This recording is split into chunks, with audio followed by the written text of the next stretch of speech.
Hola, hola, buenas noches a todos los colegas del Perú y el mundo. Bienvenidos a su canal de tutoriales educativos y contenido Educación en Acción. Quien le habla es Valentín Carrillo Vargas y el día de hoy para todos ustedes les traigo la segunda parte del webinar Régimen disciplinario en la educación remota. El día de hoy le traemos esta segunda parte que está súper interesante, igual que la primera parte. Y no se olviden que incluye la prueba de salida con retroalimentación, es decir, con las respuestas que ustedes marcaron en la primera parte, en el primer video. ¿Sí? Sin más que decir, entonces, nos vamos a la segunda parte del webinar Régimen disciplinario en la educación remota. ¡Adelante! Vamos a continuar en esta etapa ya sobre las medidas preventivas. Las medidas preventivas son acciones que toma el personal directivo, en este caso el director de la institución educativa, para hacer la separación temporal del docente, ¿no? ¿Puedes pasar la lámina, por favor? Estas medidas preventivas se encuentran reguladas en la Ley de Reforma Magisterial, en el artículo 44, y la norma nos establece que existen la separación de las labores del docente por supuestos que la misma norma ha establecido, ¿no? Estas medidas preventivas también guardan concordancia con otros dispositivos legales, como la Ley de Prevención contra el hostigamiento sexual, ¿no? En el caso de la ley, nos señala el hostigamiento que se deben tomar medidas de protección, ¿no? Garantizar la protección de la víctima, ¿no? A la presunta víctima. En este caso, la ley de la reforma magisterial en el artículo 44 hace un catálogo de conductas y delitos y hechos que podrían configurar la medida preventiva, en este caso la separación del docente o la separación de las labores del docente. Nos indica que por motivos de denuncia administrativa o judicial, ¿no? Las denuncias administrativas van por los casos de violencia psicológica o física al estudiantes, igual como lo señala el protocolo de atención ante lo que es la convivencia escolar, establece que los directores deben tomar medidas de protección al estudiante y hacer la separación del docente, ¿no? De igual manera, cuando se ha denunciado por delitos de violencia contra la libertad sexual, hostigamiento sexual en agravio de los estudiantes, o también en algún miembro de la comunidad educativa, apología del terrorismo en sus formas agravadas, delitos de corrupción de funcionarios, delito de tráfico ilícito de drogas, actos de violencia como se ha indicado, ¿no? Pero actos de violencia también que atenten contra los derechos fundamentales de la persona, actos de violencia contra el patrimonio, actos que impidan el normal funcionamiento de los servicios públicos. Todo este catálogo que lo regula el artículo 44 son los supuestos en los cuales los directores pueden tomar la medida preventiva de separación del docente y ponerlo a disposición de la UGEL. Nos ha sucedido el caso de que los directores tienden a comunicar los hechos, ¿no? Un hecho de violencia, que es lo más recurrente, pero en muchos casos los hechos de violencia física no son acompañadas de alguna medida, ¿no? Solamente es la comunicación que traslada el director a la UGEL, pero no toma ninguna medida de la norma previsto o medidas preventivas que son para la separación del docente. Esto mientras dure tanto el tema judicial, si está judicializado el proceso, o mientras que dure el procedimiento administrativo en la UGEL, ¿no? Si se tiene una resolución exterior, en este caso más judicializado, se comunica y se levanta la medida, y en el caso de los procedimientos que han sido netamente administrativos, una vez concluido la etapa de el procedimiento disciplinario. ¿Puede continuar la lámina, por favor? ¿Cuál es el procedimiento, no? El procedimiento de las medidas preventivas tienen una serie de procedimientos, en este caso es la comunicación del hecho, ¿no? El director toma conocimiento del hecho, ya sea por, como se ha indicado, un acto de violencia, por tocamientos indebidos, acoso, hostigamiento sexual. Tiene conocimiento el director y a través de una resolución directoral institucional, resuelve tomar la medida preventiva y poner al docente a disposición, ¿no? Separarlo de sus labores docentes. Esta resolución lleva su conducto regular porque tiene que comunicar a la UGEL, quien es que recepciona la resolución y toma conocimiento y tiene al docente a su disposición, ¿no? Está a disposición de la UGEL y la UGEL ya, estando el docente a cargo de la UGEL, el docente, la UGEL puede tomar las disposiciones que puedan ejercer sobre el docente hasta que dure el proceso de investigación. Se hace mención que el documento ideal para disponer de una separación es la resolución institucional, en el cual debe conocerse los motivos y la base legal en la que se adopta la decisión. Muchas veces no se emiten resoluciones de parte de los directores, simplemente comunican la medida a través de un oficio o comunican la medida al docente a través de un memorándum, pero el conducto regular o el documento que debería corresponder es una resolución, ¿no?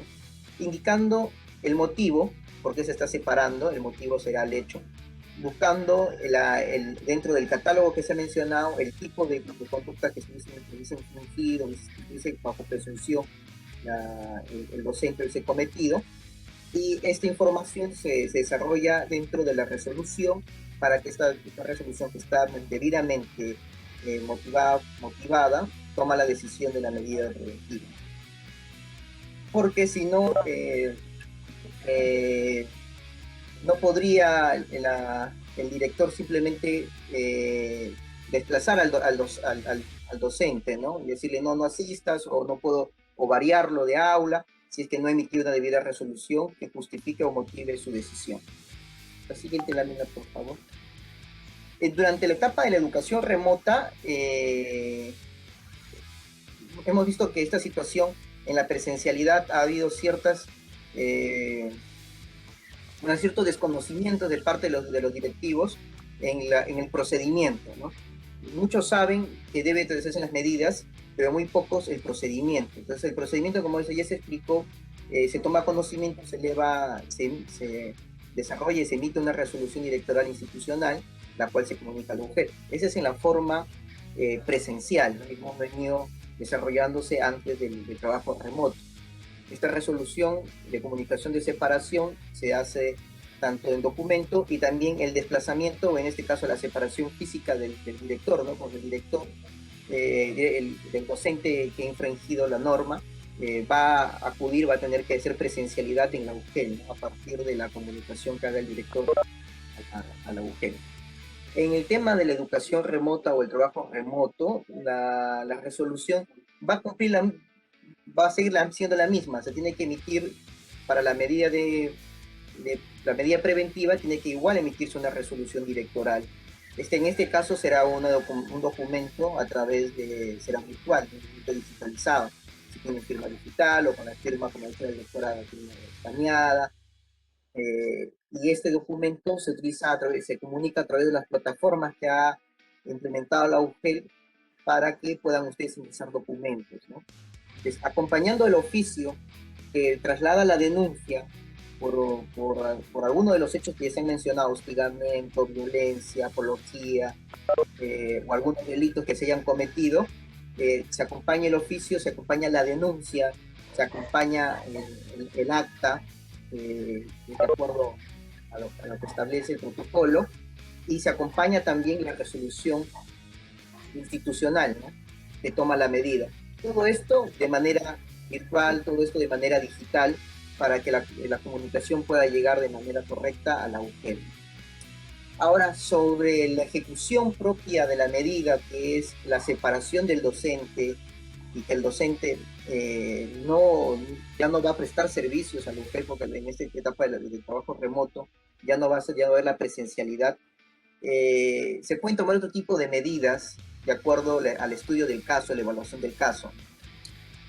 Como es un tema de trabajo remoto, temas de tocamientos indebidos o temas de abuso sexual no se van a presentar porque no hay el contacto físico entre el docente y el estudiante, ¿no? Pero sí puede existir, por ejemplo, hostigamiento, puede existir otros medios que a través de la comunicación virtual llevan entre los estudiantes y los docentes, y esto sí permitiría de que puedan configurarse algunos tipos de conductas que infringirían las normas, ¿no? Entonces, para estos casos, se tiene que hacer el mismo procedimiento, pero el director tendrá que poder prever alguna situación distinta, ya que el docente lo que tendría que hacer es no tener contacto con el estudiante y con los estudiantes, ¿no? Puede ser la rotación del docente a otra aula, dependiendo del tipo de caso que se ha suscitado. Puede hacer que el docente solamente ejerza su preparación de clases y el dictado lo pueda hacer los subdirectores o el área de innovación pedagógica pueda asumir esas funciones hasta que se resuelva el caso. Puede evitar el contacto a través de medios, ¿no? Se busca que no exista el contacto a través de medios virtuales, la comunicación entre los medios digitales se restrinjan, ¿no? Que no exista esa comunicación, porque lo que se busca es que no exista mayor afectación a la víctima a través de los contactos que puedan tener. Esas son medidas que se pueden tomar en educación remota en mérito a los contextos y a los hechos que puedan haber suscitado en cada situación, ¿no? De repente una violencia psicológica de un docente que agrede a través de WhatsApp a un estudiante, o en la clase a través de una videollamada, y el estudiante se ve afectado en su esfera emocional y hay una comisión de una falta que debe ser comunicada por el director porque es una falta grave, pero las medidas en este caso tendrían que ser distintas a la presencial, ¿no? Podría hacerse como se diga, la rotación del docente, o que el docente solamente elabore las clases y estas clases sean ejecutadas o desarrolladas por los subdirectores o por el área de innovación pedagógica. La siguiente lámina, por favor.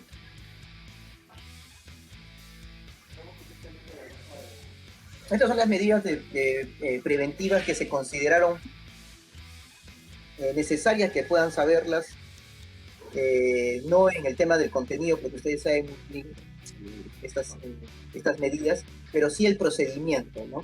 El procedimiento sí, porque dificulta mucho el trabajo de la comisión cuando la documentación llegue incompleta.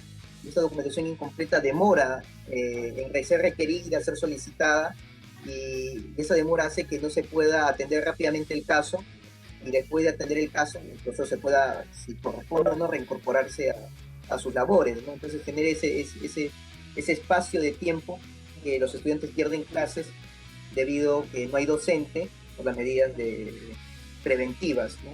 Entonces es bueno que a partir de este procedimiento los directivos, los directores de las instituciones educativas puedan hacer correctamente el procedimiento y colaboren a la celeridad del procedimiento, ¿no? A la celeridad del procedimiento, y esto permita la continuidad del servicio educativo. Ahora hemos considerado necesario para esta capacitación, es más de ejercicio, es más de fortalecer los conocimientos que se tienen, documentos para el trámite de los documentos administrativos disciplinarios en las instituciones educativas, ¿no? Como la doctora ya lo explicó, los directores ejercen su acción disciplinaria y ustedes tienen la facultad disciplinaria por faltas leves y las faltas consideradas no leves, ¿no? Entonces, es aquí donde estas faltas se van a ver con mayor recurrencia ahora en el trabajo remoto, porque faltas graves, como no hay presencialidad, no se presentan muchos casos de violencia, muchos casos de abandono de cargo, que son los más frecuentes, ¿no? Se presentan más incumplimiento de deberes que están reguladas por las resoluciones ministeriales, y también lo mismo que establece el decreto supremo 04/2013, que es el reglamento interno de la ley de la reforma magisterial. A ver, vamos a avanzar para ver estos modelos que se los va a trasladar como parte del el trabajo que se está haciendo en la capacitación para que puedan tener este material que les sirva de ayuda para que puedan hacer su documentación correctamente, ¿no? Documento que traslada la denuncia o memorando. Bueno, el documento que traslada la denuncia, ¿no? Memorándum. El memorándum es un medio de comunicación dentro de la gestión. Dentro de la gestión pública usamos el memorándum como el mecanismo o el instrumento, el documento que ayuda a comunicar a los subordinados sobre una comunicación. En este caso, el memorándum va a cumplir una función de comunicación, de traslado de una denuncia, ¿no? Los memorándums siempre deben tener una numeración, y ustedes manejan muy bien eso, saben que todo documento tiene una numeración para saber la correlación que existe y también la identificación inmediata del documento. Se debe identificar al docente y su cargo, al docente, profesor, de qué aula, ¿no? El señor Juan Carlos tal, el aula de primero, se tiene que identificar tanto al docente y su cargo que desempeña, ¿no? El asunto ayuda, es el motivo o es el resumen de lo que se está llevando de documento. En este caso es el traslado de la denuncia. La referencia es un número de expediente que se apertura. Todo documento que ingresa a mesa de partes se genera un número de expediente que es el número que permite hacer el seguimiento al procedimiento que se inicia dentro de la entidad, en este caso dentro de la institución educativa. En el memorándum de traslado de denuncia debe describirse la conducta que constituya una presunta falta, ¿no? En este caso se indica que se dice, ¿no? Me dirijo a usted con relación al expediente de la referencia mediante el cual se le imputa no haber remitido el informe de trabajo en el mes de octubre del año 2020. Entonces ahí está haciendo la descripción de la conducta, ¿no? El cumplimiento de la entrega del informe de trabajo durante el mes de octubre. No obstante, hay habérsele requerido mediante memorándum. Hace referencia de que ha habido un preaviso, ¿no? Una exhortación. A veces muchos directores exhortan, ¿no? La exhortación número 1, la exhortación número 2, la exhortación número 3, pero nunca inician el procedimiento. Basta de que el docente sabe sus deberes, sabe sus funciones que debe desempeñar y que el director exhorte porque de repente hubo un olvido o pasó algo para hacerle recordar de que debe presentar, y con esa exhortación es suficiente para que, más que suficiente para que pueda el director ya trasladar la denuncia, ¿no? En este caso le dice que había sido requerido con un memorándum anterior, que fue el 03, y de que fue de fecha 18 de noviembre de 2020, ¿no? Al haberse concedido para la finalidad del plazo de 5 días, un plazo de 5 días para que no incurra en un cumplimiento de su deber. Acá debe describirse el deber de la conducta, ¿no? ¿Cuál es la conducta? El deber o el principio que se hubiese vulnerado con dicha conducta, ¿no? Sabemos que la conducta es el no haber cumplido. El deber vulnerado en este caso establece que es el artículo literal del artículo 40 de la ley de la persona magisterial, ¿no? Y también señala las otras normas que amparan esto de acá, que son el amparo legal, que es el numeral 5.5.3 del literal A de las disposiciones de trabajo remoto. O sea, ya se encontró, se identificó el deber y el principio, y después se señala cuál es la norma que se ha vulnerado. En este caso, el amparo legal que se encuentra en las disposiciones de la resolución viceministerial 097-2020. Y asimismo se tiene que detallar cuál es el tipo de falta, ¿no? Si es una falta leve, no leve. Y en este caso lo está estableciendo en el artículo 88 de la Ley de Reforma Magisterial, en la cual se indican cuáles son faltas leves y faltas no leves. Ahora, una vez que se elabora el memorándum, se da un plazo para que el docente pueda, de acuerdo a lo que establece la ley de la reforma magisterial del decreto supremo 014-13, ahí establece claro desde que el docente, una vez que es notificado con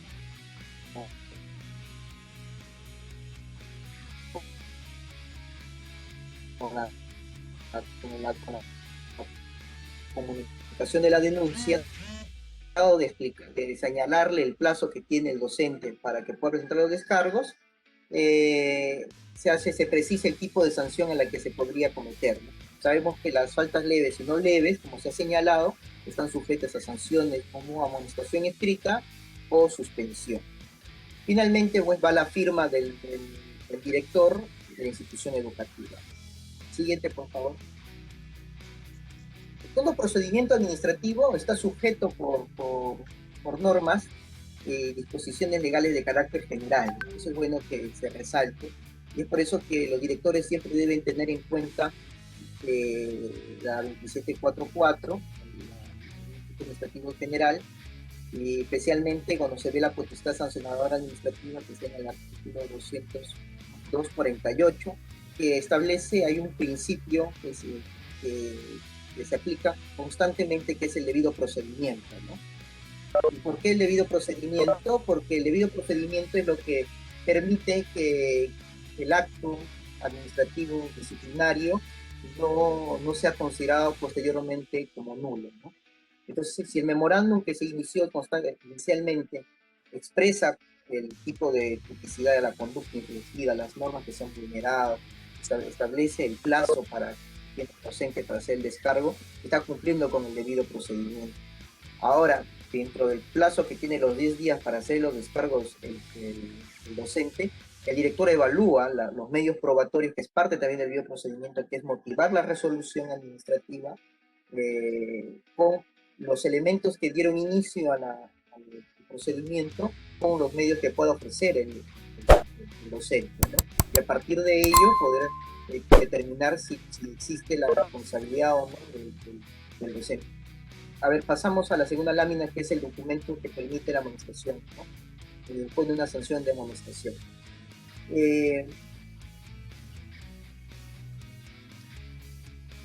Pasamos a ver la siguiente lámina. La resolución directoral institucional también es un acto administrativo que debe contener, como tu acto administrativo, pues los elementos mínimos, ¿no? En este caso, el documento debe cumplir con ciertas formalidades, ya que el director sí es el que se encuentra en la capacidad tiene la competencia para poder ejercer la decisión disciplinaria, ¿no? Entonces, la resolución directoral institucional debe igual tener su numeración, la fecha que corresponde la resolución y los vistos, ¿no? Los vistos son los documentos que comprenden el expediente, ¿no? Cuando uno inicia un procedimiento administrativo se pretende un expediente, un número de expediente, y este expediente aglomera o guarda relación con todos los otros documentos que se van dando con posterioridad. En este caso, el expediente administrativo que inicia es el 045-2020 y se hacen mención de otros documentos que han ido avanzando en el transcurso del procedimiento. En este caso, el memorándum con el que se comunica o se traslada la denuncia. Y un informe 03, que es un documento que pueden ir adhiriéndose. Así también ingresará el número de expediente con el documento que ingresa el descargo del docente, ¿no?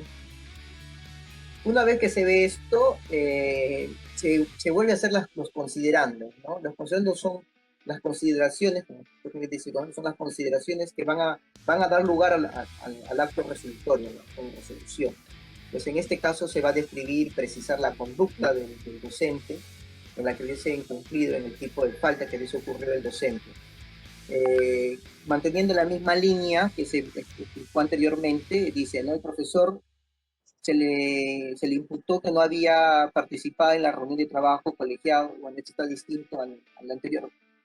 Puede retroceder para ver si es la misma figura que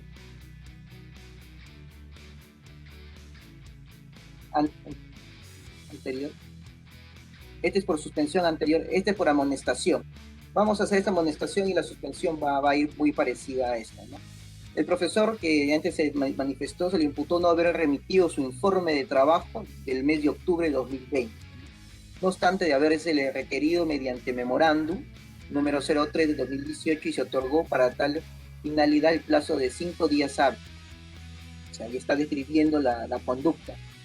incumpliendo con su deber previsto, bueno, ahora establece la... el- el-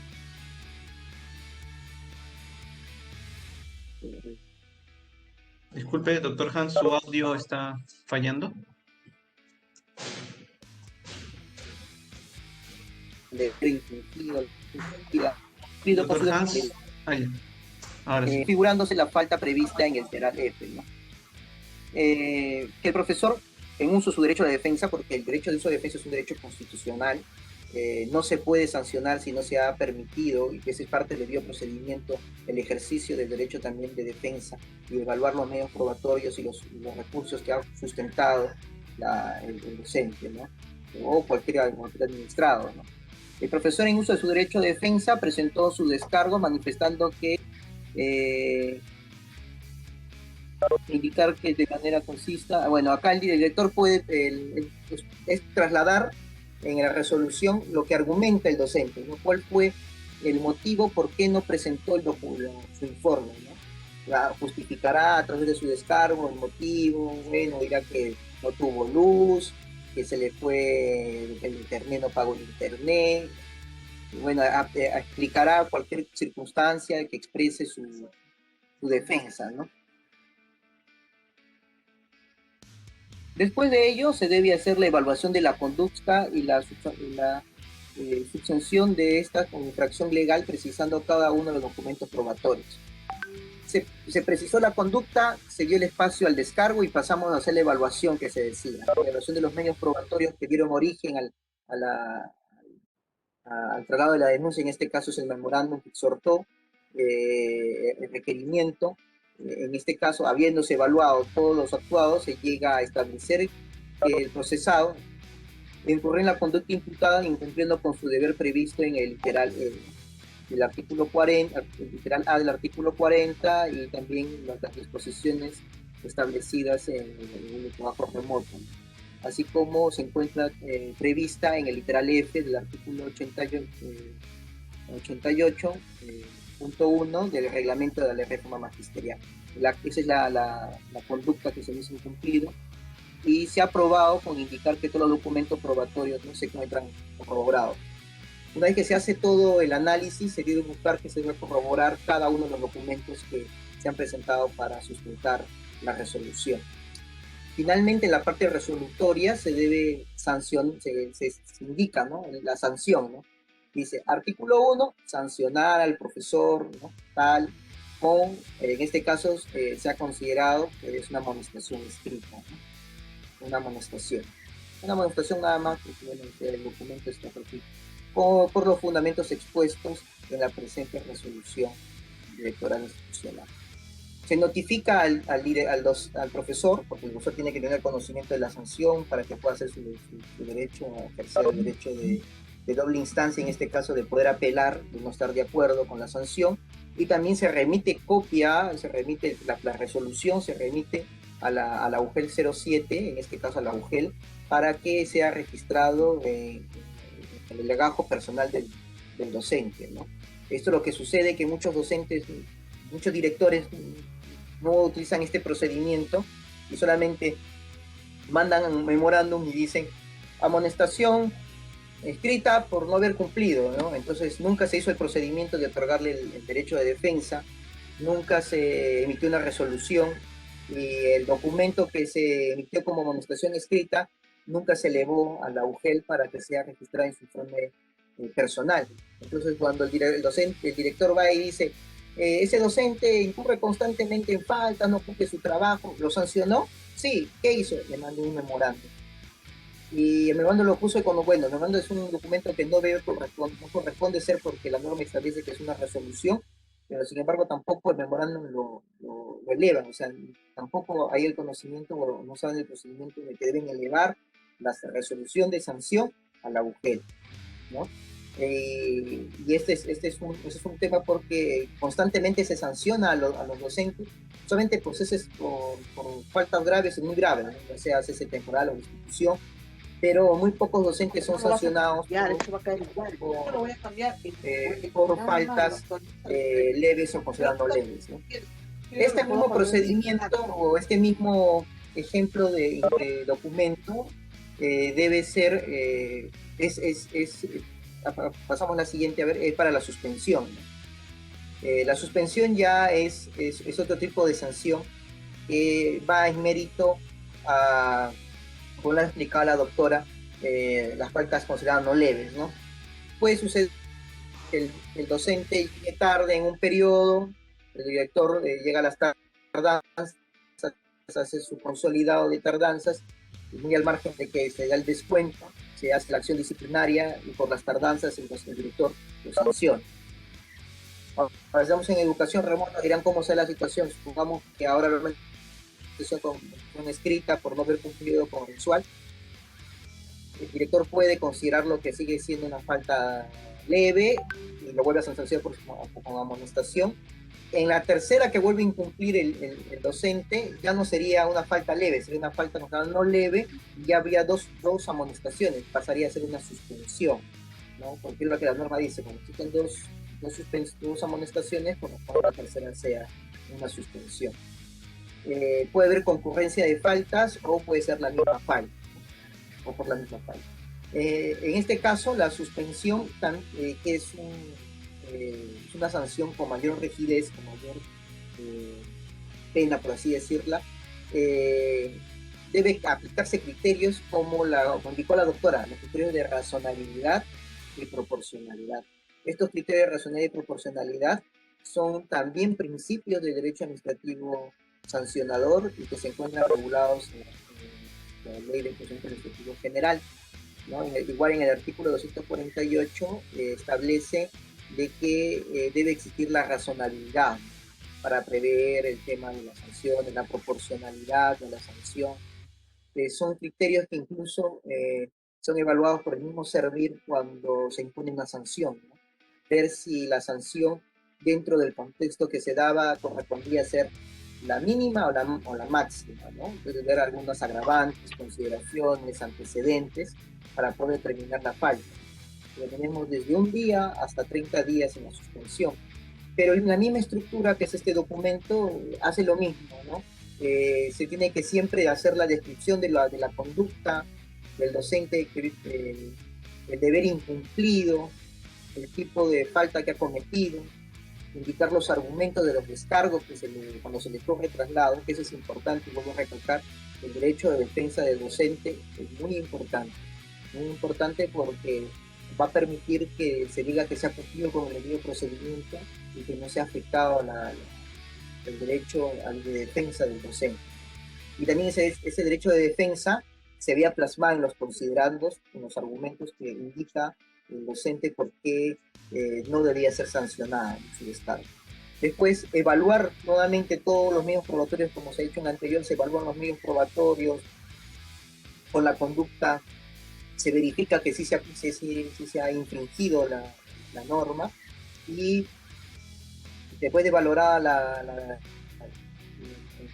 consolidado y acreditado que existe la falta, se da la valoración de la gravedad de la conducta. Si la conducta, si el docente es reincidente, no ha sido reincidente, si ha sacado ventaja, no ha sacado ventaja, qué perjuicio puede haber ocasionado, ¿no? Todas esas consideraciones que se establecen en el artículo 78, que son los artículos que establecen las agravantes, son consideraciones para poder establecer la sanción, ¿no? Si nos vamos por la mínima de un día o hasta la 30. Todo esto es parte del ejercicio del principio de razonabilidad y proporcionalidad.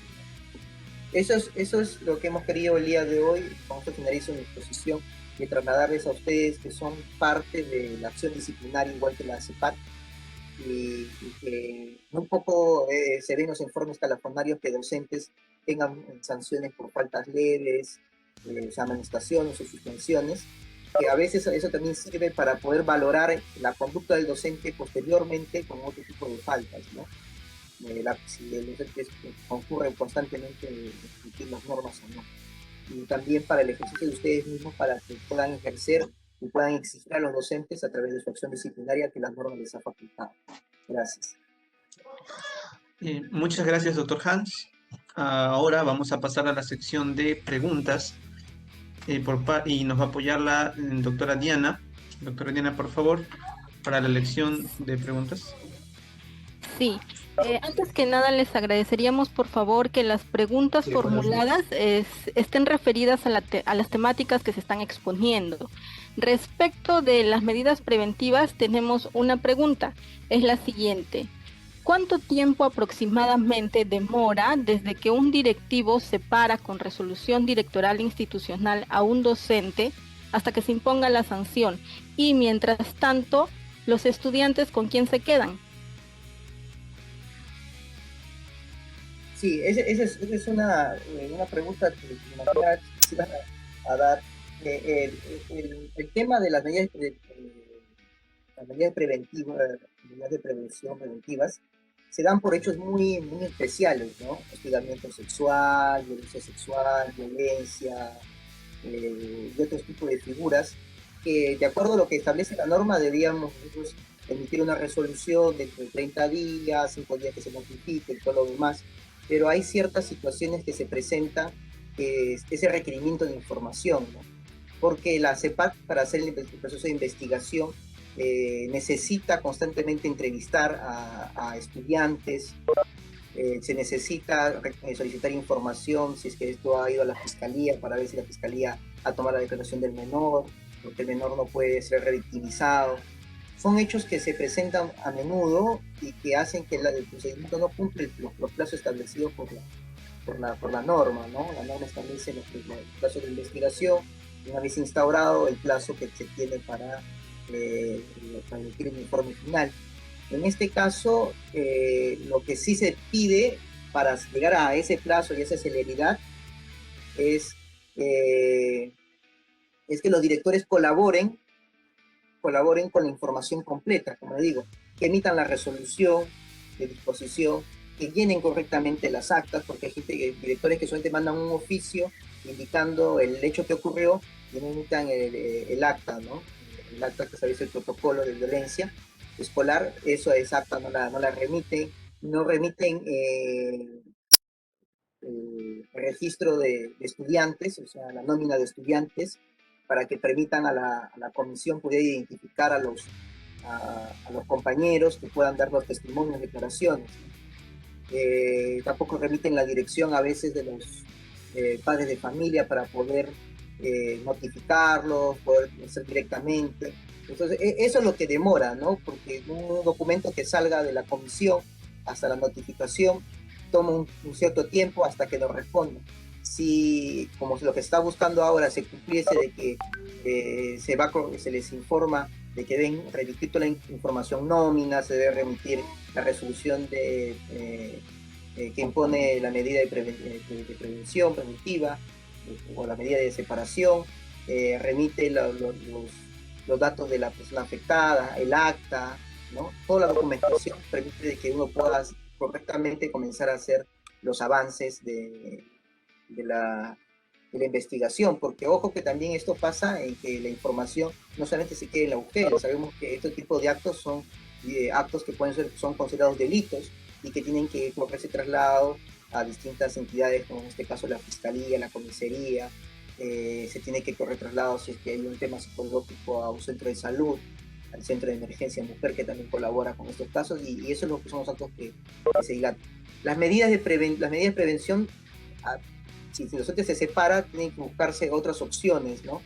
Inmediatas como es la actuación de los subdirectores para que puedan suplir la plaza temporalmente o el área de innovación pedagógica, alguien que pueda llevar a cabo la investigación.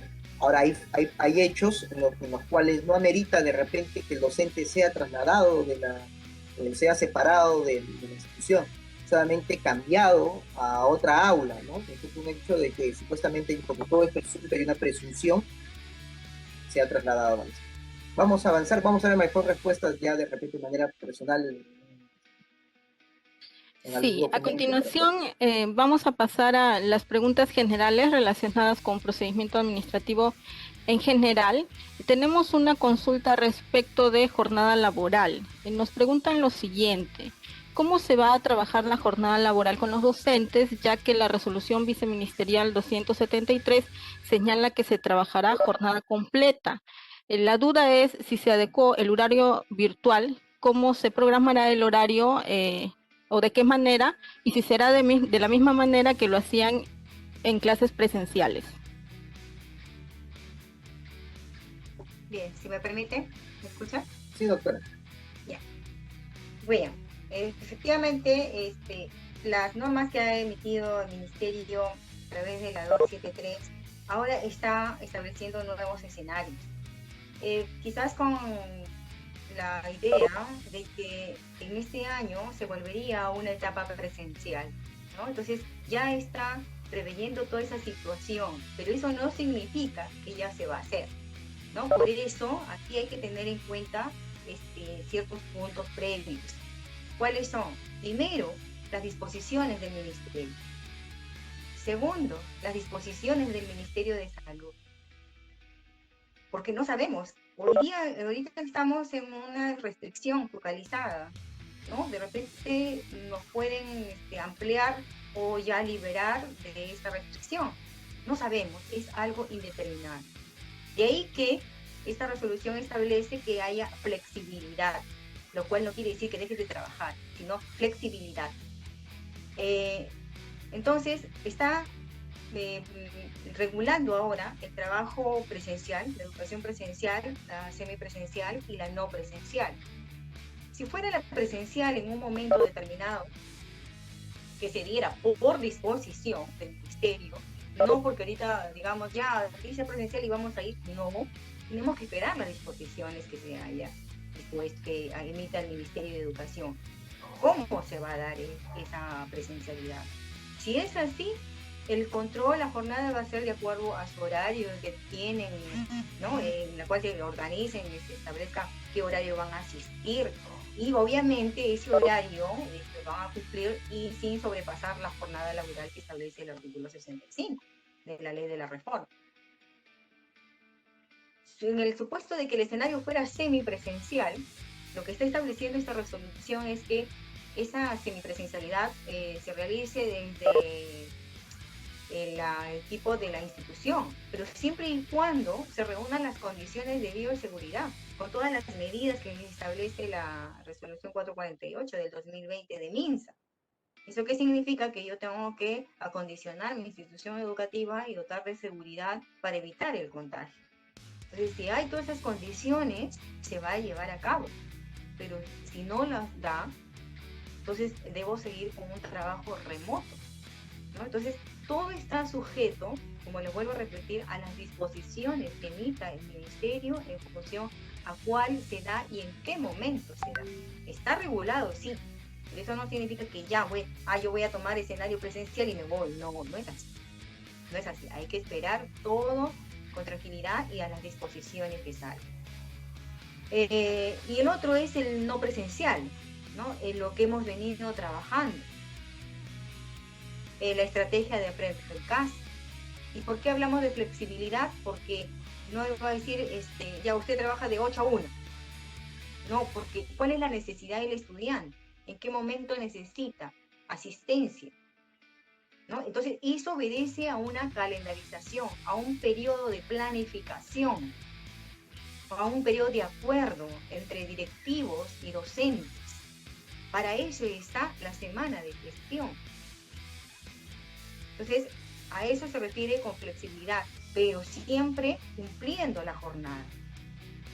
La flexibilidad está en función a las necesidades del estudiante. También señala que puede establecerse el día sábado. Obvio, sí, también. Pero eso tiene que estar calendarizado, tiene que estar aprobado por la institución y aprobado por la UGEL para ver si justifica o no hacerlo un día sábado. Pero igual, todo dentro de la jornada laboral que les corresponde. Entonces, tengamos en cuenta las premisas, disposiciones del ministerio, acuerdos, ¿no? Las restricciones sanitarias que se puedan dar. Y si continuamos en la no presencialidad, tendríamos que igual calendarizar. Y si en el lapso, que ojalá la situación lo permita, en mitad de año, no sé en qué temporada permite la presencialidad, se volverá a recalendarizar y a ordenar un horario. Entonces, como le digo, la palabra absoluta de decirle sí, así va a ser, no se puede, por el contexto que estamos viviendo. Muchas gracias, doctora Nora. Culminado el tiempo de las consultas, vamos a pasar ahora a la segunda parte del taller a cargo del equipo de Secretaría Técnica para la exposición de la Ley Servir. Sin más que decir, presento a la abogada Silvia Toche, quien se ha desempeñado como abogada en la Oficina General de Transparencia, Ética Pública y Anticorrupción del Ministerio de Educación. Actualmente es abogada en la Secretaría Técnica de los Procedimientos Administrativos Disciplinarios, Ley Servir de la UGEL 07. Por favor, adelante con su ponencia. Muchas gracias, David, por tu presentación y les agradezco a ustedes, directivos, por estar desde temprano escuchando estas exposiciones que con mucho cariño les estamos preparando acá desde el UGEL de parte de los dos equipos. Les agradecemos su paciencia y bueno, muy bien. Disculpen la incomodidad y la demora. Bueno, cuestiones de la virtualidad que a veces nos sucede. Bueno, es importante que ustedes, estimados directores, comprendan comprendan la facultad que en muchos casos se le está otorgando la ley 357, ley de servicio civil, a las autoridades del PAC, que como ya después se les explicará en qué momento pueden actuar o no como autoridades del PAC. La potestad disciplinaria es una facultad otorgada por la ley 357, ley del servicio civil, a las autoridades del PAC para que puedan investigar y sancionar las faltas administrativas en las que incurran los servidores públicos. ¿Qué servidores públicos? Los servidores públicos que se encuentren laborando bajo el régimen laboral de la ley 357, ley de servicio civil, decreto legislativo 276, decreto legislativo 1057 y el decreto legislativo 728, por lo que esta potestad disciplinaria establecida solamente está enmarcada para que se pueda investigar a los servidores que se encuentren bajo los regímenes antes señalados.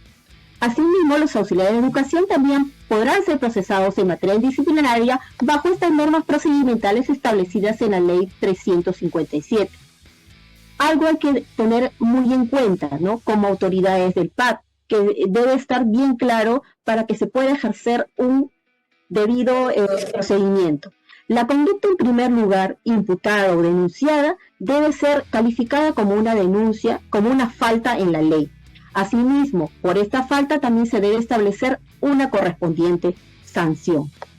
Las faltas se encuentran claramente establecidas en la ley y están determinadas específicas precisamente en la ley 357.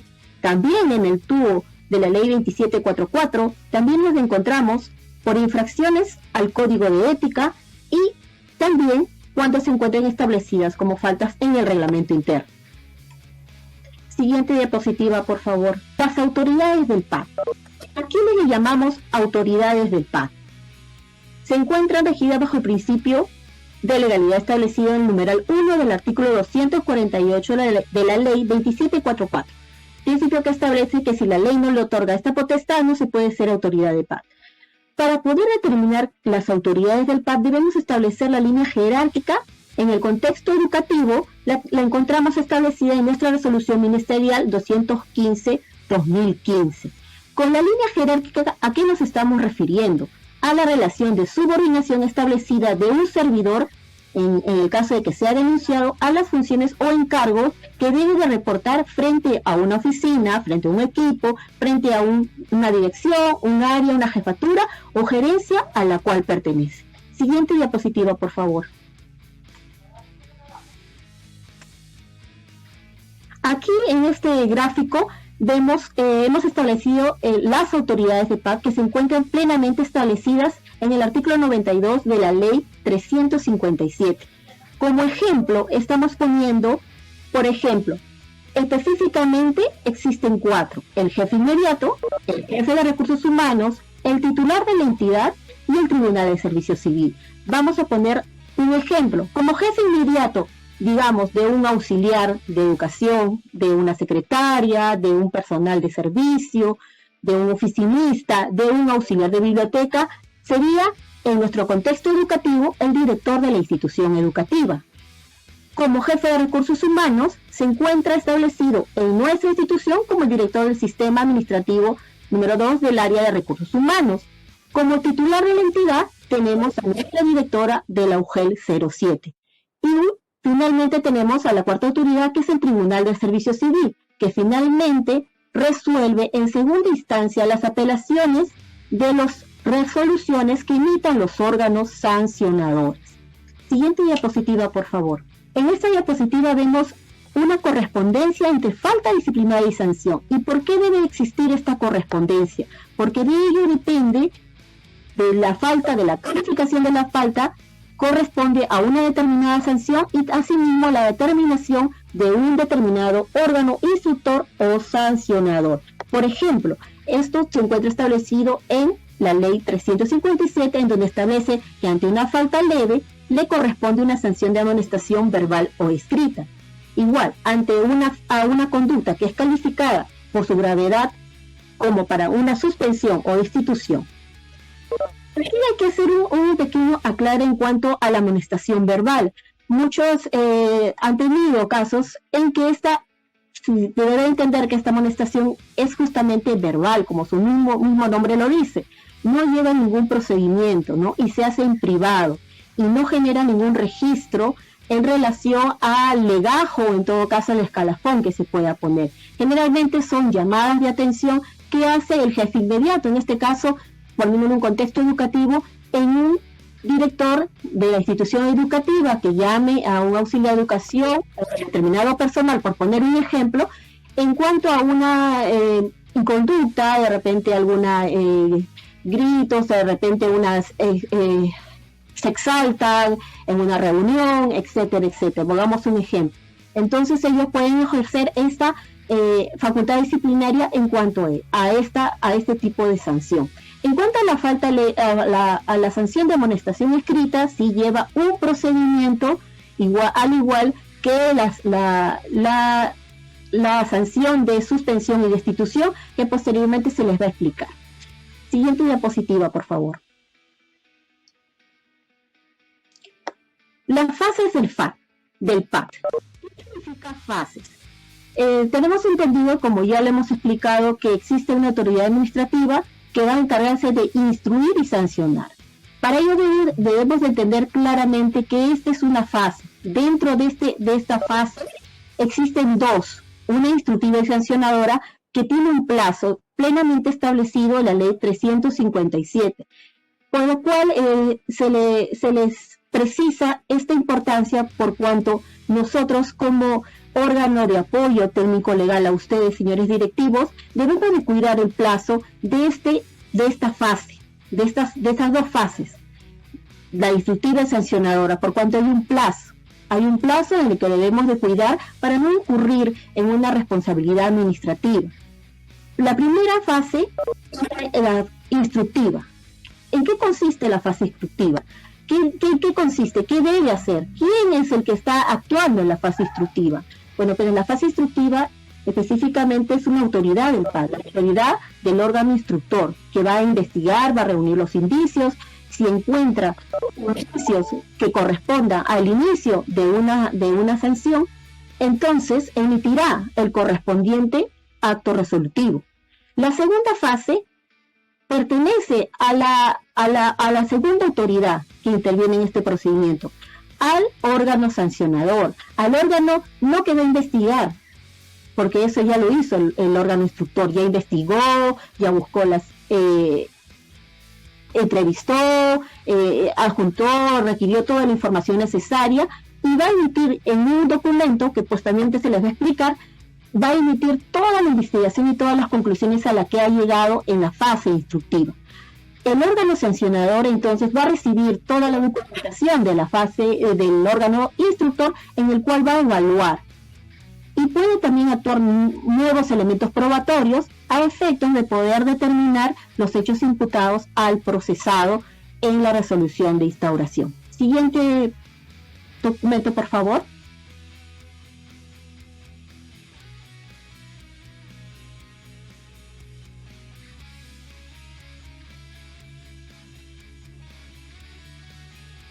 Bueno, como se les mencionaba, la Secretaría Técnica no es una autoridad de PAC, es una oficina en la cual tiene el apoyo técnico-legal a los órganos instructores y sancionadores en cuanto a la parte técnico-legal. Es decir, además también tiene la custodia del expediente. Por eso es muy importante que nos devuelvan la documentación que corresponda en la actuación de todas estas fases. La Secretaría Técnica tiene como principales funciones realizar las investigaciones preliminares a efecto de poder buscar los indicios, coadyuvando la labor del órgano instructor. También emite informes de precalificación en el cual puede señalar cuáles son los elementos que ha encontrado para poder iniciar o no iniciar un proceso administrativo disciplinario. Y, como bien les había mencionado, apoya el desarrollo del procedimiento disciplinario en todas sus etapas, tanto en la etapa instructiva como sancionadora, a las dos autoridades del PAC, al órgano instructor y al órgano sancionador. Siguiente diapositiva, por favor.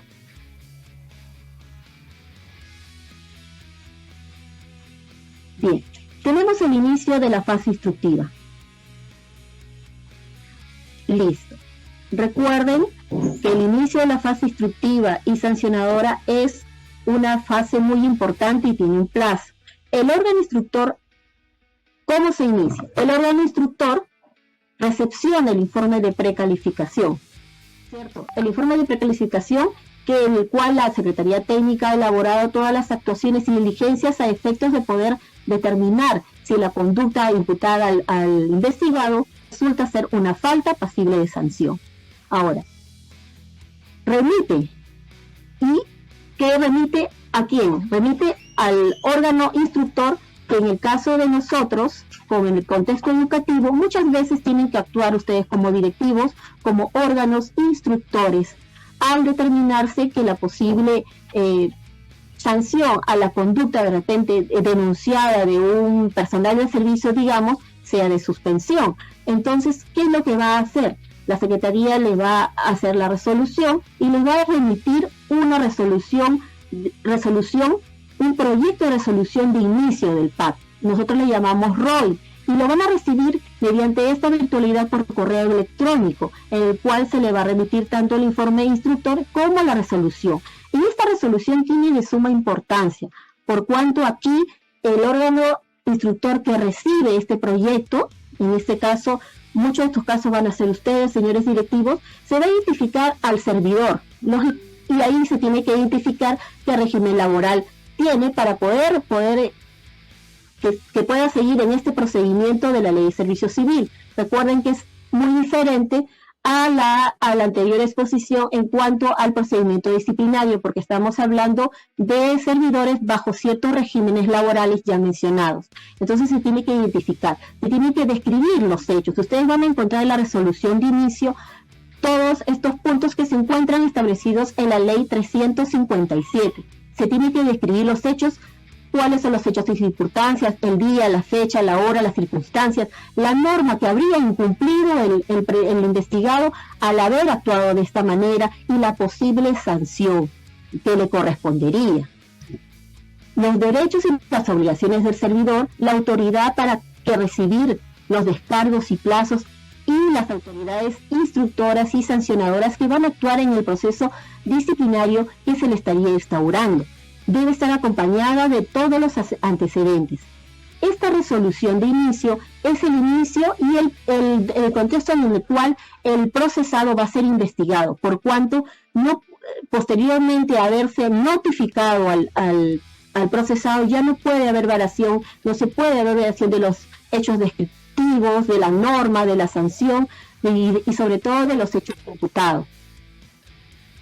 Esta resolución, este proyecto de resolución de inicio que muchos de ustedes quizás hayan recibido, tengan la experiencia de haberlo recibido de la Secretaría Técnica, debe ser evaluado de la forma como ya les acabo de mencionar y emitir su conformidad o no conformidad imprimiendo su firma, ¿no? Para que sea devuelta por el mismo medio por el cual le ha sido remitido a la Secretaría Técnica, que generalmente es mediante correo electrónico. Por eso siempre les llamamos a efectos de que por favor tengan ese atención a nosotros para que nosotros le podamos ayudar. Nosotros tenemos los canales abiertos para poder absorber todas las consultas y dudas a efecto de que podamos avanzar en este proceso administrativo. Luego que ustedes nos devuelven, en este caso que sean órganos instructores, la resolución de inicio firmada, nosotros, Secretaría Técnica, remitimos al área de notificaciones para que sea notificada al procesado ya para el inicio de la fase instructiva. Siguiente diapositiva, por favor.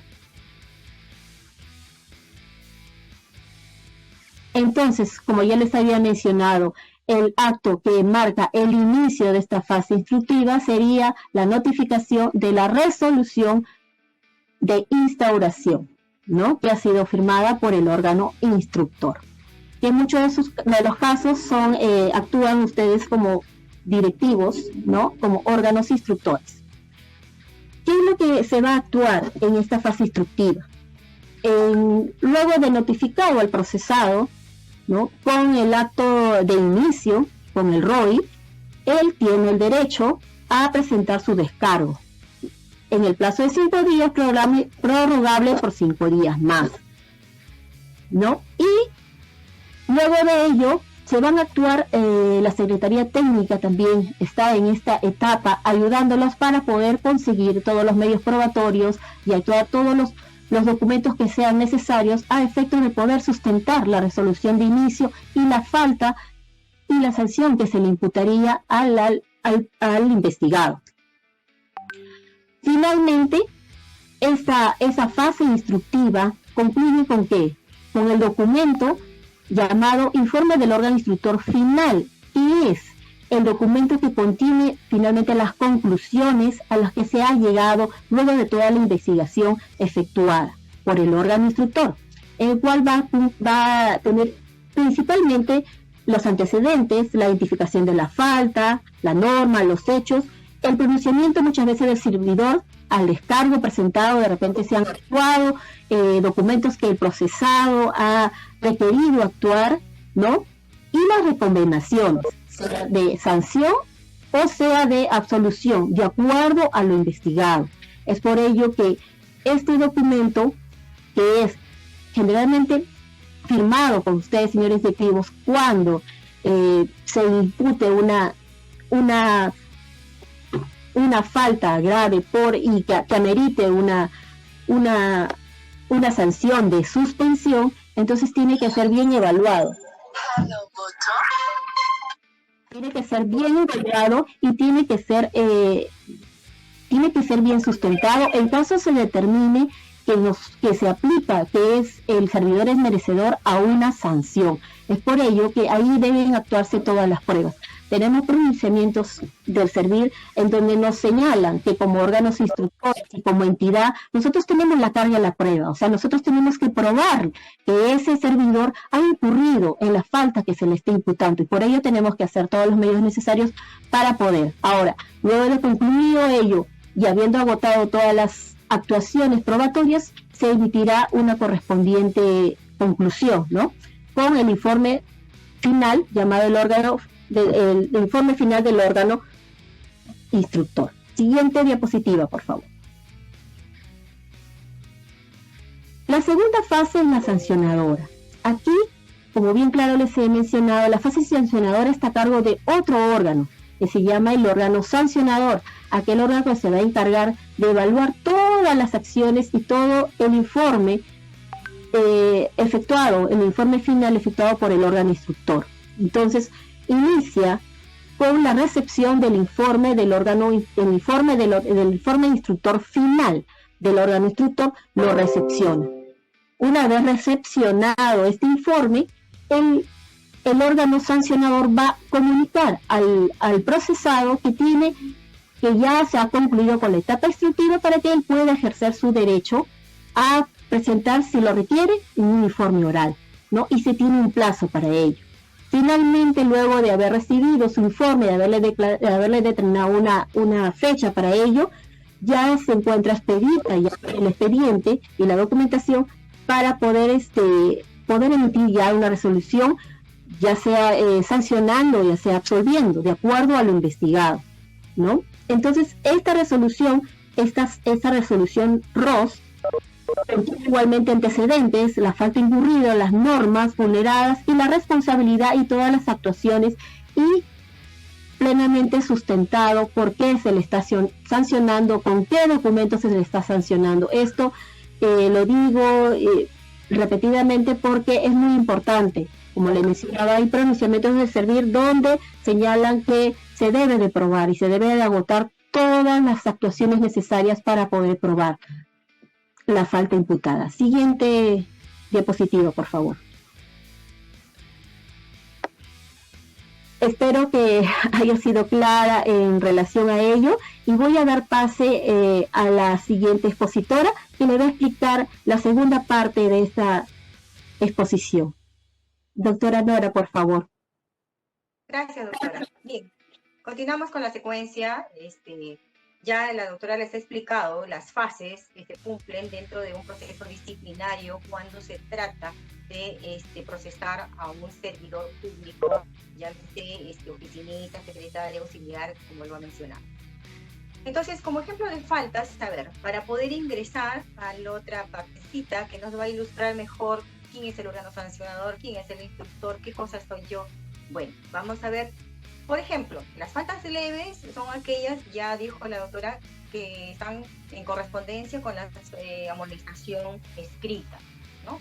Cuando es simplemente para exhortar, veo que es muy leve y que puede cambiar su actitud, su conducta, le llamaré la atención, y esa es una llamada de atención, una amonestación verbal, que como les dije en la capacitación anterior, no se registra en INSI, ¿no? Simplemente es verbal. Y la amonestación escrita va para las faltas leves. ¿Cuál es, por ejemplo, lo típico, ¿no?, de las tardanzas, ¿no? Las tardanzas en que ocurrían en una etapa presencial. Una extemporaneidad, ahora hablando de trabajo remoto, en la presentación de los trabajos, encargos que se le asignan, ¿no? Entonces, igual que hablábamos en docentes, tienen ustedes programada una fecha, pero esta señorita secretaria, oficinista, de repente lo presenta después, o cuando ella se le ocurre, ¿no? Se le ha observado, se le ha mandado su amonestación verbal, se le ha exhortado y nada, sigue con la misma conducta. Pues se reúnen las evidencias, le pongo que no vuelva a repetir la conducta y que si no, se iniciarán las sanciones disciplinarias, y ya saben que eso se impugna, ¿no? En tanto que las faltas graves, está así, tienen un carácter disciplinario, y su gravedad dependerá la sanción que se le impone. Por ejemplo, la reiterada resistencia a las órdenes del superior relacionadas a sus labores. En estas épocas observamos que los directores informan que no cumplen con su trabajo los personales administrativos. Resulta que le han comunicado ya, le han dado un plazo, nada, le han dado otro plazo de repente, le han dicho de que van a aplicar las medidas disciplinarias, tampoco. ¿Eso qué cosa es? Reiterada resistencia a las órdenes del superior, y eso está tipificado en el artículo 85 de la ley 30.057 como una falta grave. Incumplimiento en la presentación de informes mensuales, también, porque si no está presentando el informe, quiere decir que no ha trabajado, y si no ha trabajado, no hay remuneración. Entonces, y si ha sucedido de que ha cobrado, se hace más grave todavía la falta, ¿no? Bien, siguiente, por favor. Aquí vamos a hacer una separación. Dijimos que la falta leve se sanciona con amonestación escrita previo procedimiento disciplinario. Para la amonestación verbal no hay procedimiento, ahí no hay, simplemente es verbal y nada más. Pero para la amonestación escrita sí hay un procedimiento disciplinario. Entonces, conforme ha dicho la doctora que me ha antecedido, cuando se trata de una amonestación escrita, tu jefe inmediato va a ser el órgano que instruye, que investiga. El órgano que sanciona va a ser la misma autoridad. Y quien oficializa es el de recursos humanos. Bien, vamos a un ejemplo paralelo. Vamos a poner el ejemplo del auxiliar de educación. Se le informa porque ha incumplido de forma parcial o tardía o defectuosa sus encargos que se le asignan. Ya se ha visto no solamente una vez, sino 2 veces, etc. Entonces, vemos de que ya CEPSE su procedimiento, y al momento de iniciar un proceso disciplinario, tiene que sustentarse quién va a ser el órgano sancionador y el instructor y qué probable sanción se le va a aplicar. Entonces, si evaluamos la conducta, que es primera vez y todo eso, vamos por la amonestación si está tipificado como tal, ¿no? ¿Y quién será en este caso? ¿Quién actúa de instructor y de sancionador? El mismo jefe inmediato, que en este caso son los directores de la institución. Esta es la única sanción en la cual la misma autoridad es el mismo órgano instructor y sancionador, cuando se trata de amonestación escrita, ¿ya? Es el único caso en que el jefe inmediato es autoridad como órgano instructor y como sancionador. Siguiente, por favor. Bien, vamos ahora ya a las faltas graves, ¿no? De acuerdo a las condiciones de gravedad, podremos identificar también las muy graves. Faltas graves cuando se trata de suspensión. Vamos a ver, cuando se trata de suspensión, yo tengo que distinguir quién va a ser mi órgano instructor, quién me va a investigar en un proceso disciplinario. Mi jefe inmediato. Mi jefe inmediato lo va a hacer. ¿Quién va a ser el órgano sancionador? Jefe de recursos humanos. ¿Y por qué? ¿Por qué ha variado? ¿Por qué ha variado? Porque está en función del tipo de sanción. Como esta es una suspensión, ¿ya? Entonces el órgano instructor es mi jefe inmediato y el de recursos humanos es el órgano sancionador. Vamos a un ejemplo. Se trata de un personal oficinista, ¿ya? Incumplimiento de encargos también. Ya va reiteradas veces, ¿no? Y no cumple. O sea, me abandona el trabajo, yo tengo que presentar informes, por ejemplo, y ella no cumple, pues, ¿no? Con hacerlo. Bien, entonces, voy. Como es una falta grave, ¿qué tengo que hacer? A mi órgano instructor, ¿quién va a ser? Mi jefe inmediato. ¿Y quién es el jefe inmediato del oficinista? El director. Él va a instruir, él va a iniciar el proceso disciplinario. Él va a investigar y él va a emitir su informe final. Cuando termina su fase instructiva, él emite su informe final. Cuando emite su informe final, va a pasar al órgano sancionador. ¿Y quién es? El jefe de recursos humanos, que ahora la nominación es director del sistema administrativo del área de recursos humanos. Así es el nombre del cargo ahora. ¿Bien? Y él también va a oficializar. Resulta que la sancionan con suspensión a la oficinista, ¿no? Le ponen, digamos, pues 15 días de suspensión y ella no está de acuerdo. Apela. ¿Quién va a resolver? El Tribunal de Servicios Cívicos. Siguiente diapositiva. Y vamos a la falta ya que por la gravedad del hecho está tipificada como muy grave y que por tanto la sanción es más grave. ¿Y cuál es la destitución? Y un ejemplo clásico es el hostigamiento sexual. Eso está calificado como muy grave, tanto en la ley de la reforma magisterial como en la ley de servicios cívicos. Nuevamente cogemos a un auxiliar de biblioteca. Bien, el auxiliar de biblioteca es un personal también administrativo que ha sido denunciado por falta de hostigamiento, por la falta de hostigamiento sexual, en agravio de una estudiante, ¿no? Entonces digo, la sanción de destitución, ¿qué me dice la regla? Me dice, instruye el jefe de recursos humanos. Aquí ya no interviene el jefe inmediato. Aquí, por la gravedad del hecho, interviene como instructor el jefe de recursos humanos, o sea, el director del sistema administrativo del área de recursos humanos. ¿Y quién va a ser como sancionador? La directora de la UGEL en este caso, la titular de la entidad. Ella también va a oficializar la resolución de destitución y si hubiera un recurso de apelación por parte de este auxiliar de biblioteca, entonces el Tribunal de Servicio Civil será quien resuelve. Siguiente, por favor. Aquí enfocamos unas recomendaciones, ¿no? Para el sustento de la denuncia, como señalaba también la doctora que me antecedió en la ponencia. En ocasiones, directores envían solamente un folio. Dicen, la servidora, fulana de tal, incurrió en incumplimiento. Solicito que se investigue, ¿no? O que se sancione. Ya, pero ¿cuándo? ¿Cuándo ha ocurrido?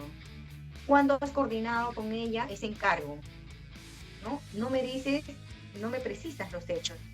¿Cuándo ha ocurrido? ¿Qué periodo le ha requerido? ¿No le ha requerido? ¿Cuál es el cargo de esa servidora? ¿Es nombrada? ¿Es contratada? ¿Cuáles son sus funciones? ¿No? ¿Qué le has asignado?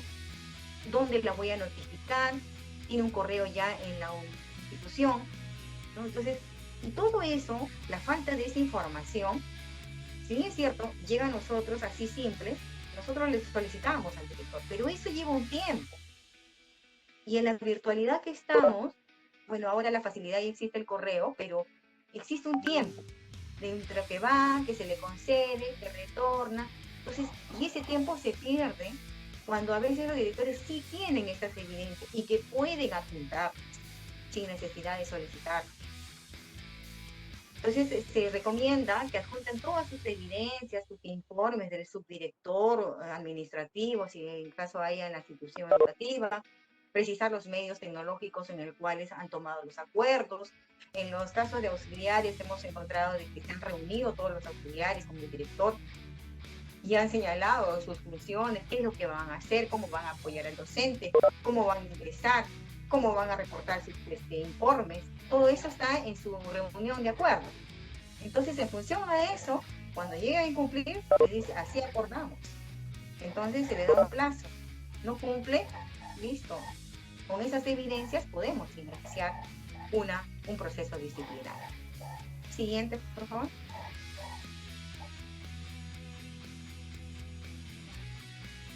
Bien. Aquí quiero que quede claro, esto hemos querido tocarlo, porque quizás el trabajo lo ven como que la secretaria técnica lo hace y ustedes recepcionan los documentos, ¿no? Pasan estas etapas y quien evalúa finalmente es secretaria técnica. Pero no debe ser tanto así, ¿no? Porque si bien es cierto, somos apoyo, la Secretaría Técnica es apoyo de las autoridades del procedimiento disciplinario, pero finalmente quienes firman las resoluciones, los informes, son las autoridades. En este caso, usted como director actúa como órgano instructor en algunos casos, ¿no? Ya sea en sanciones de amonestación o de suspensión. Entonces, ¿qué es lo que hacemos nosotros cuando recibimos una denuncia? Investigamos.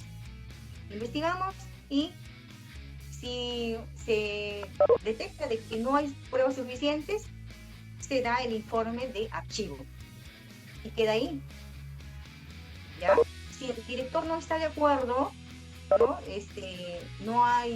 Puede denunciar de repente al secretario técnico de repente, pero esa es la decisión del secretario técnico al haber calificado. En cambio, si el secretario técnico ha investigado y encuentra indicios razonables que sustentan el inicio de un procedimiento disciplinario, lo que hace es enviar su informe técnico instructor, recomendando el inicio. ¿Y por qué vía lo enviamos nosotros? Correo electrónico institucional al director. ¿Qué es lo que sucede aquí? Los directores no acusan recibo. Nosotros de secretaría le enviamos y no acusan recibo. Entonces nos obligamos a verlo, a remitirlo por NOE, para tener una constancia. Muy diferente fuera que ustedes recibieran, ¿no? Revisaran y acusaran recibo de ese documento. Lo revisan, lo evalúan, si gustan piden información, pero le dan trámite. Entonces, de ahí que se demoran los procesos y mucho cuidado con los plazos. Mucho cuidado con los plazos. Entonces, en primera instancia lo que hemos adoptado es enviarle a su correo. Si dentro de las 24 horas no acusa el recibo, lo enviamos por NOE. Con esa constancia ya tenemos la fecha en que ha ingresado a su correo electrónico y desde ahí empieza a contar el plazo del tiempo que lo tiene.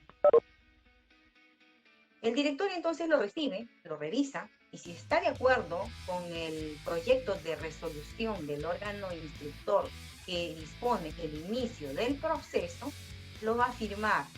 Si tiene firma digital, lo firma en forma digital. Si no, escanea, ¿no? Escanea, pone su firma y lo remite a la secretaría para que continúe el trámite. ¿Bien? El continuar el trámite significa notificar al procesado, actuar las pruebas. Eso significa, ¿ya? Pero ¿qué pasa si el órgano instructor, que son en este caso ustedes como directores, no está de acuerdo con que se inicie un proceso? Dice, bueno, señor secretario, yo no estoy de acuerdo. Yo quiero que esto se archive. Bueno, usted es la autoridad. Usted es la autoridad, usted hace entonces su informe sustentado. El por qué considera que no se debe iniciar un proceso. Ese informe lo firma y lo remite a la Secretaría y la Secretaría seguirá su trámite. Porque nosotros no podemos oponernos. Quienes firman, quienes asumen la responsabilidad por ese informe son ustedes como autoridad. ¿Ya? Entonces, en esta etapa les pido por favor responder a los correos y si no, estamos pasando por no ver. Y ahí se contabiliza el plazo en que permanece con ustedes. Siguiente diapositiva, por favor. ¿Cuál es el otro documento? Ya, el órgano instructor firmó la inicio, notificaron al procesado, investigaron, terminó la etapa instructiva. Y en esa etapa, para que termine, ¿qué hace el órgano instructor? Emite su informe instructor final. Ese es el informe que emite el instructor final. Ya acabé mi etapa instructiva. ¿Ya? Y en ese informe puede pues evaluar todo y recomendar que se sancione. Si recomienda que se sancione, ¿ya? Entonces hacemos el informe todo recomendando la sanción. Y lo remitimos otra vez vía correo electrónico de secretaría por parte del oficinista al director para que lo reciba, lo revise y pueda firmar el informe técnico final. Si está de acuerdo, lo firma, lo aprueba, lo firma digital y lo devuelve a Secretaría Técnica por el mismo correo que le enviaron. Eso es más fácil, porque si no, si va por NOE van a tener que ingresarlo por plataforma, todo ese trámite. Entonces no queremos, por eso les pido por favor que recepcionen los correos que se les envían estos informes. Bien. ¿Qué pasa si el secretario elaboró este informe, pues este proyecto de informe instructor final, y el director dice, pues, no, yo no estoy de acuerdo. Yo no estoy de acuerdo que se sancione. O yo no estoy de acuerdo que se absuelva. Bueno, en cualquiera de los casos, tiene que hacer su informe. Y mucho cuidado. Evaluar el hecho que se investiga. No que el señor ha sido sancionado en el año 2010 y por qué ahora no se le sanciona. No. Tienen que remitirse al hecho por el cual se está procesando. Recuerden, el tiempo de una sanción tiene su periodo para rehabilitarse y se borra el antecedente. Entonces yo no puedo decir, no, este señor ya fue sancionado en 2010 o en 2011. ¿Y ahora por qué no lo van a sancionar? No, eso no es un criterio para sancionar. Yo tengo que dar las pruebas que se actúen. Y si yo quiero que se actúen más pruebas, bueno, pues yo las ofrezco y voy a dar todos los datos, la información para que se actúe.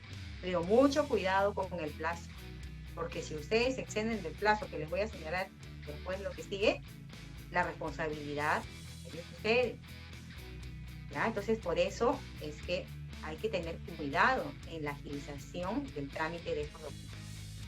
Bueno, en este caso, si yo no estoy de acuerdo, hago mi informe, lo sustento, ¿no? Ya tiene la estructura que ha enviado como proyecto y lo envío a Secretaría Técnica para que siga su proceso, porque de ahí lo pasará al órgano sancionador quien determinará, ¿no? Bien, siguiente diapositiva.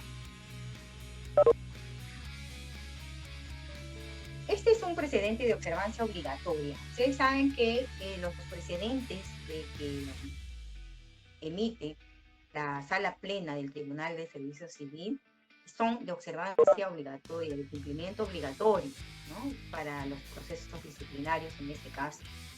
Y uno de esos precedentes es este, en la resolución de Sala Plena 01 del 2016 de Servir, que está referido a los plazos de prescripción en los procedimientos disciplinarios.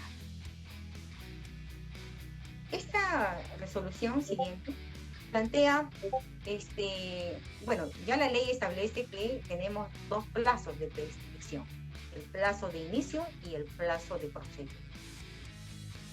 Y como sabemos, si la autoridad deja prescribir un proceso disciplinario, da lugar a un proceso disciplinario contra esa autoridad. Por eso, vuelvo a reiterar, no demoren en el trámite de los procesos. ¿Ya? Porque ahí viene la responsabilidad por el tiempo que lo tienen sin atender. Bien, ¿cuáles son esos plazos de inicio? Primero, el plazo de inicio nos presentan dos plazos de inicio. El plazo de 3 años y el plazo de 1 año. El plazo de 3 años dice que se computará desde la comisión de la falta. Y el plazo de 1 año dice que a partir del conocimiento de la Oficina de Recursos Humanos de esta falta, se tiene 1 año, siempre y cuando no haya pasado el proceso. Un ejemplo. Resulta que un servidor, ¿no? Vamos a hablar ya de un servidor, digamos, de la UGEL, porque todos están comprendidos en este tipo de procedimiento. Se le detecta pues que de repente ha hecho un uso indebido de los recursos. ¿Ya? Bien, entonces eso fue en diciembre de 2015. Pero fue como una acción de control de repente, ¿no?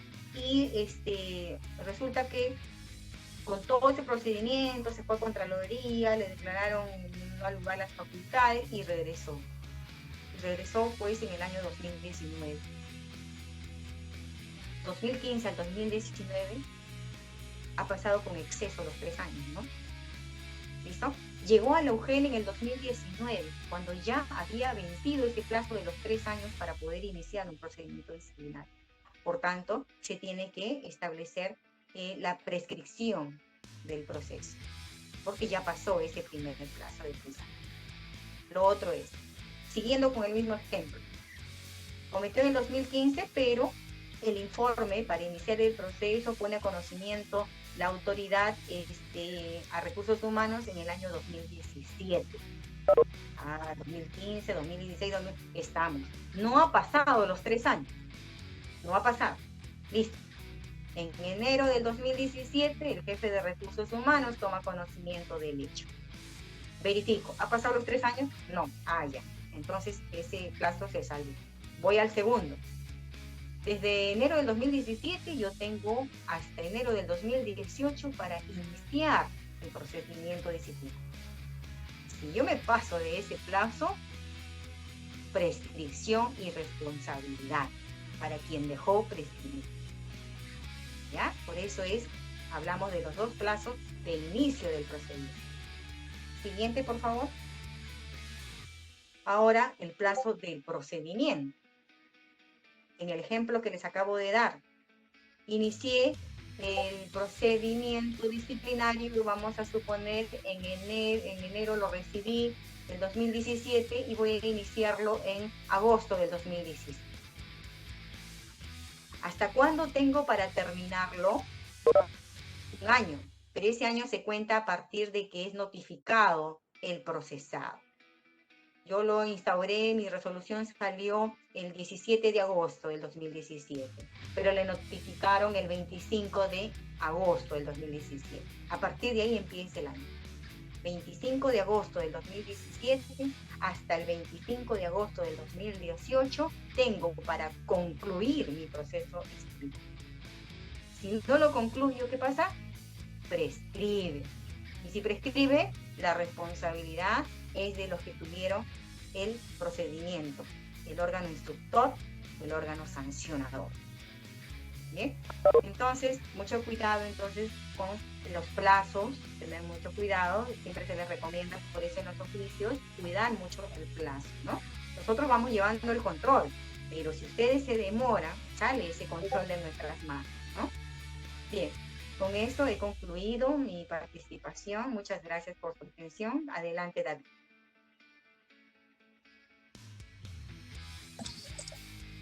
Muchas gracias, doctora Nora. Ahora pasaremos a la fase de preguntas, cuya duración es de 10 minutos. Adelante, doctora Flor. Señalan, he recibido un proyecto de sanción para un personal administrativo. ¿Cómo voy a evaluar y firmar todo el proceso e iniciar el proceso sancionador si esto sucedió en una gestión anterior? El director asume, como se dice comúnmente, el activo y el pasivo de la gestión. El órgano sancionador, el órgano instructor, ustedes, vuelvo a repetir, únicamente son instructor y sancionador cuando se trata de una amonestación. En una suspensión solo son instructor. Bien, entonces ustedes no son órgano sancionador, ahí aclarando primero la pregunta, no son sancionador, son instructor. Y cuando acaba su fase instructiva, lo que emiten es un informe instructor final, donde proponen una sanción. No que se imponga, sino proponen, recomiendan al órgano sancionador la imposición de una sanción. ¿Ya? Entonces, yo entiendo que lo que se está refiriendo es que le han enviado un informe técnico final. Le han enviado, ¿no? Entonces, si el directivo que ha asumido esta responsabilidad no ha conocido, puede solicitar a la Secretaría Técnica que le envíe todo el procedimiento, todos los antecedentes para que evalúe. Es la función del órgano instructor.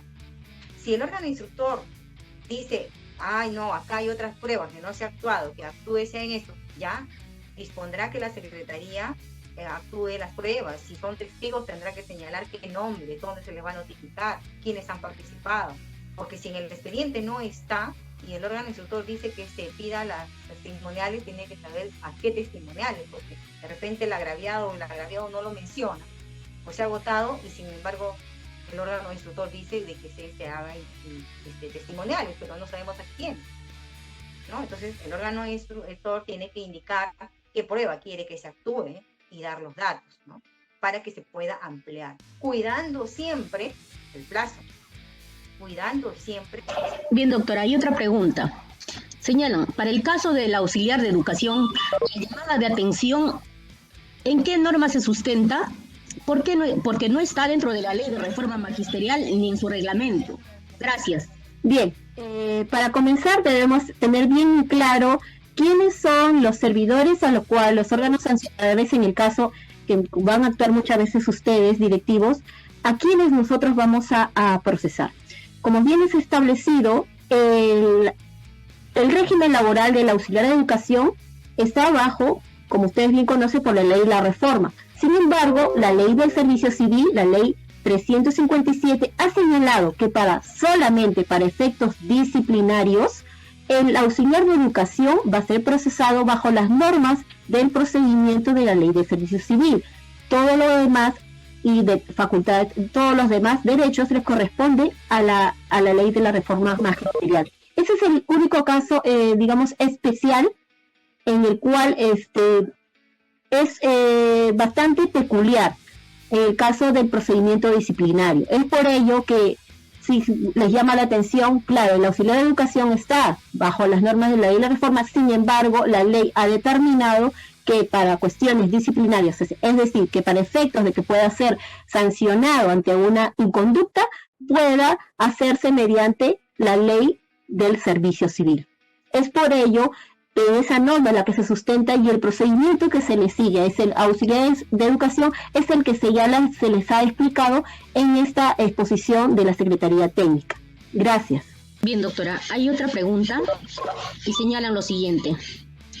Si un oficinista quiere pedir licencia con goce de haber amparado en el Decreto Supremo 1505 y lo justifica por no tener conectividad de Internet y por tener que atender a su padre que cuenta con marcapaso mayor de edad y discapacidad en el brazo, y solicita acogerse a ese Decreto Supremo hasta que termine la emergencia sanitaria para luego recuperar las horas, hay que agregar que en todo ese tiempo transcurrido del 2020 nunca presentó problemas de conectividad.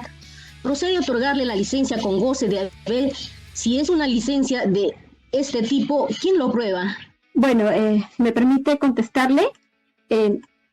Como ya les hemos estado conversando en relación a las faltas disciplinarias en materia de la ley de servicio civil, bueno, si bien el oficinista tiene todo el derecho, ¿no?, a pedir licencia, nosotros como Secretaría Técnica o como órganos instructor debemos de investigar si es que esto, como bien dijo la doctora Nora, si es que esto configura una falta. O sea, lo que primero tenemos que tener en cuenta, el derecho a pedir licencia es un derecho, ¿no? Ahora, como lo ha señalado, dice que durante todo el año 2020 nunca ha presentado problemas de conectividad, es decir, que ha presentado trabajo efectivo. Como ustedes deben entender, señores directivos, el trabajo remoto tiene sus peculiaridades y no siempre está ajustado a un horario, por cuanto nosotros trabajamos de acuerdo ahora a las necesidades, y las necesidades ahora son otras. Hasta los encargos ahora han cambiado, ¿no? Antes había funciones determinadas y no más, ahora han tenido que hacer encargos porque no se les puede asignar. Ahora, como le digo, si ese oficinista siempre ha presentado conectividad y siempre ha estado el otorgamiento de la licencia, el goce de haber, bueno, no nos corresponde a nosotros como secretaría o como órgano instructor determinado, sino a la correspondiente. Ustedes como directivos tienen una relación, ¿no?, de licencias de goce y sacan un reporte de licencias. Ellos se tienen que evaluar, ¿no? Y ello, como les digo, el oficinista está en todo su derecho a poder licencia, ¿no? Y justamente la conectividad que se ha estado trabajando en el trabajo remoto y que bien lo ha señalado la doctora Nora, es el hecho de que primero tenemos que evaluar si el personal a nuestro cargo, ¿no?, tiene las condiciones necesarias para la conectividad, o si corresponde de repente un trabajo presencial, si lo amerita. Tenemos que tener en cuenta, evaluar si esa persona tiene las condiciones, no presenta, no es una persona mayor de 65 años o que está en enfermedad, ¿no? Tenemos que evaluar eso a efectos de poder establecer los encargos. Y si presenta una licencia, lógicamente que se tiene que evaluar como directivo si le corresponde la licencia, ¿no? Entonces, en todo caso, ya eso no se enmarca dentro del contexto de lo que estamos evaluando, ¿no? Si bien el directivo tiene, ¿no?, un registro de las licencias, ellos tienen que verificar previamente si le corresponde o no. Y yo no veo ningún motivo por el cual de repente podría ser sancionado si es que ha presentado todo el año 2020 pues conectividad, o sea, ha presentado trabajo efectivo, y el trabajo efectivo de acuerdo al encargo que se le haya señalado. Ahora que estamos en el trabajo remoto, hay diferentes, los directivos, con ustedes como directivos han tenido que ser creativos en la asignación de funciones, porque ya no son las mismas que en la manera presencial, es diferente, ha variado, ¿no? Ha variado para todos. Entonces, el hecho de que ha presentado conectividad es bastante importante, y ello se debe de evaluar para evaluar la conducta, si representa o no representa una falta. En relación a sus derechos y a todo lo que pida, eso ya no corresponde a la falta disciplinaria. Debemos que primero precisar qué es lo que queremos, porque estamos acá frente a dos cosas diferentes. Una es su derecho a pedir algo y otra es si ese derecho incumple o no incumple una norma.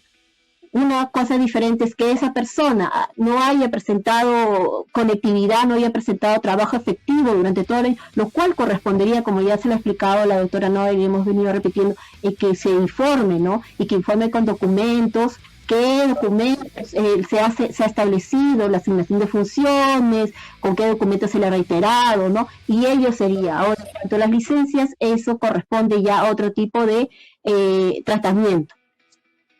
Gracias. Muchas gracias, doctora Silvia. Muchas gracias, doctora Flor y doctora Nora. Con esto concluye la fase de preguntas